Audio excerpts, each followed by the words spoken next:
Titanic जहाज को डूबे हुए 100 साल से ज्यादा समय बीत गए हैं दोस्तों। आज भले ही इससे कई बड़े और विशालकाय जहाज समुद्र पर राज कर रहे हैं, लेकिन टाइटैनिक की बात ही कुछ और थी। बताया जाता है कि अपनी यात्रा के शुरू होते ही ये जहाज एक विशाल हिमखंड से टकरा गया। ये उस दौर की सबसे बड़ी समुद्री आपदा थी जो शांति काल के दौरान घटित हुई थी। टाइटैनिक को कई सालों तक खोजा गया, लेकिन 73 सालों तक उसे कोई तलाश नहीं पाया।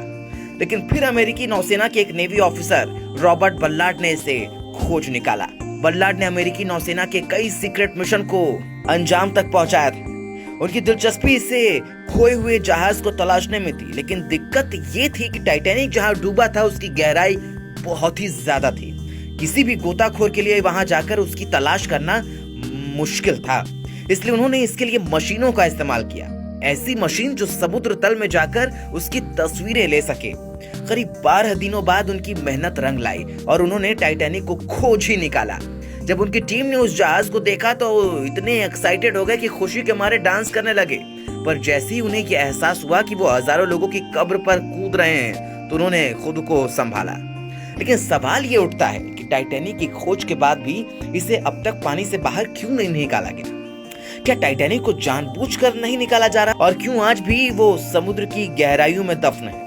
दोस्तों, जब हमने इस बारे में रिसर्च किया तो पाया कि ऐसा नहीं है कि इसे निकालने की कोशिश नहीं की गई। साल 1985 में जब टाइटैनिक को पानी में खोजा गया था, तब इसकी हालत एक जहाज जैसी नहीं थी। जहाज से ज्यादा उस वक्त ये एक जर्जर ढांचा के अलावा कुछ नहीं था। इसको बाहर निकालने के लिए सबसे पहले ये सुझाव आया कि टाइटैनिक को सबमरीन और मैग्नेट की मदद से टाइटैनिक को बाहर निकाला जाए। मगर इस प्रोजेक्ट के सामने कुछ रुकावटें भी थीं, जिनमें से सबसे पहली रुकावट थी इसका वजन 1.43 लाख टन का था, और ऊपर से पानी का प्रेशर जो इसके वजन को और बढ़ा देता।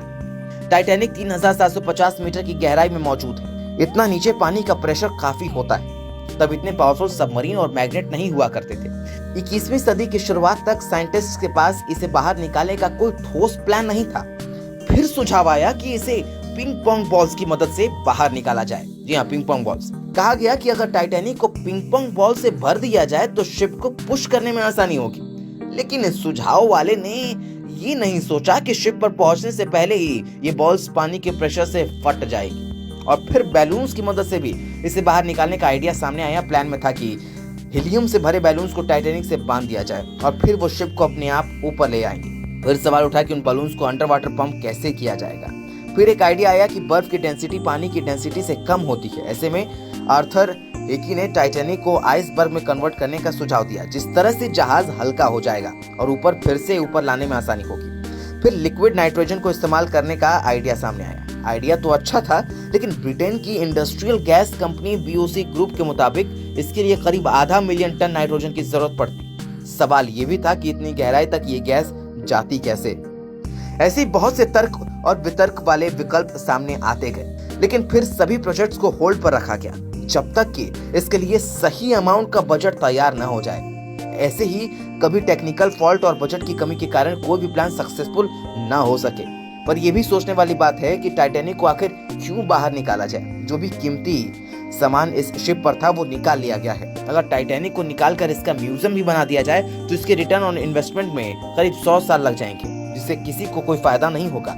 इस जहाज की वजह से कोई भी लॉस फेस नहीं करना चाहेगा, इसलिए शायद ये आज तक पानी में ही दफन है। दोस्तों, ये वीडियो आपको कैसा लगा हमें कमेंट करके जरूर बताएं। वीडियो को लाइक कर लें, फेसबुक पेज को फॉलो कर लें और वीडियो को शेयर करना बिल्कुल भी ना भूलें।